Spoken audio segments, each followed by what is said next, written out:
Hello friends, आज आपण आजच्या लेक्चरमध्ये नॉमिंगलेचर अँड क्लासिफिकेशन ऑफ एन्झाईम्स, एन्झाईमचे नॉमिंगलेचर आणि क्लासिफिकेशन आजच्या लेक्चरमध्ये आपण बघणार आहे. आणि सिम्पल लँग्वेजमध्ये एक आपण त्याच्यामध्ये एवढा सगळं पॅरेग्राफ स्टडी करत बसण्यापेक्षा जर आपण एक असा त्याच्यामध्ये 2 ग्रुप केलं तर त्याच्यामध्ये इझी पडतात आपल्याला. ओके, पहिले त्याच्यामधले काय आहेत, एक आहे ऑक्सिडो रिडक्टेज. ऑक्सिडो रिडक्टेज म्हणजे काय आहे, जसं की रेडॉक्स रिॲक्शन, म्हणजे त्याच्यामध्ये रिडक्शन पण होत असतं आणि ऑक्सिडेशन पण. आता त्याच्यामधलं एक पहिलं बघूया ऑक्सिडेज. ऑक्सिडेज म्हणजे काय आहे तर ट्रान्सफर ऑफ इलेक्ट्रॉन किंवा त्याच्यामध्ये हायड्रोजन आयन्स किंवा ऑक्सिजन हे काय होत असतं तर त्याच्यामध्ये रिमूव्ह होतात किंवा ॲडिशन होतात. दुसरं आहे रिडक्टेज. रिडक्टेज म्हणजे काय, रिमूव्हल ऑफ ॲडिशन, त्याच्यामधून इलेक्ट्रॉन रिमूव्ह होतो किंवा ॲडिशन होतो किंवा त्याच्यामध्ये हायड्रोजन हे काय होतात तर ॲड होतात किंवा रिमूव्ह होतात, त्याला आपण रिडक्टेज म्हणतो. त्याच्यानंतर दुसरं क्लास आहे, सब क्लास, त्याच्यामधलं ट्रान्सफरेज. ट्रान्सफरेज जे आहेत हे काय करतात, आता त्याच्यामधलं ट्रान्सफरेज याच्यासाठी एक्झाम्पल जे एन्झाईम आहे कायनेज आहे. तर हे ट्रान्सफरेज एन्झाईम काय करतात बघा, तर याच्यामधला जो केमिकल ग्रुप आहे ते काय करत असतात तर ट्रान्सफर करतात एका सबस्ट्रेटकडून नेक्स्ट सबस्ट्रेटकडे, अनदर सबस्ट्रेटकडे हे काय करतात तर ट्रान्सफर करतात, त्याला आपण ट्रान्सफरेज असं म्हणतो. आता त्याच्यानंतर नेक्स्ट रिॲक्शन आहे हायड्रोलायसिस.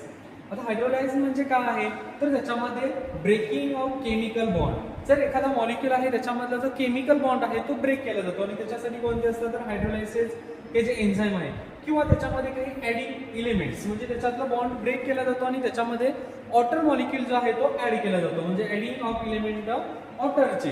त्याच्यानंतर आहे त्याच्यामध्ये आणखी दुसरे एक आहे प्रोटीनेज.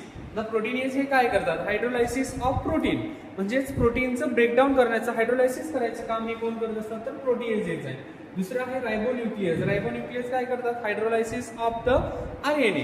जे आरएनए आहे, जे रायबोन्यूक्लिक ऍसिड आहे त्याला हायड्रोलाइज करायचं, ब्रेकडाऊन करायचं काम कोण करत असतात तर याच्यामध्ये हे रायबोन्यूक्लियस एन्झाईम आहे. त्याच्यानंतर कोणतं आहे तर डीऑक्सीरायबोज. आता डीऑक्सीरायबोन्यूक्लियस म्हणजेच हायड्रोलायसिस ऑफ डीएनए. हे जे डीएनए आहे या डीएनएला हायड्रोलाइज करायचं, म्हणजे याचं ब्रेकडाऊन करायचं काम कोण करत असतात तर याच्यामध्ये हे डीऑक्सीरायबोन्यूक्लियस एन्झाईम. त्याच्यानंतर फोर्थ आहे याच्यामधलंच लायपेज. लायपेज हे काय कशाला हायड्रोलाइज करतात तर जे बॉडीमध्ये असणारे फॅट्स असतील किंवा जे इस्टर मॉलिक्यूल आहे त्यांना ब्रेक करायचं, हायड्रोलायसिस करायचं हे काम कोण करत असतं तर लायपेज. त्याच्यानंतर आहे लायसेस.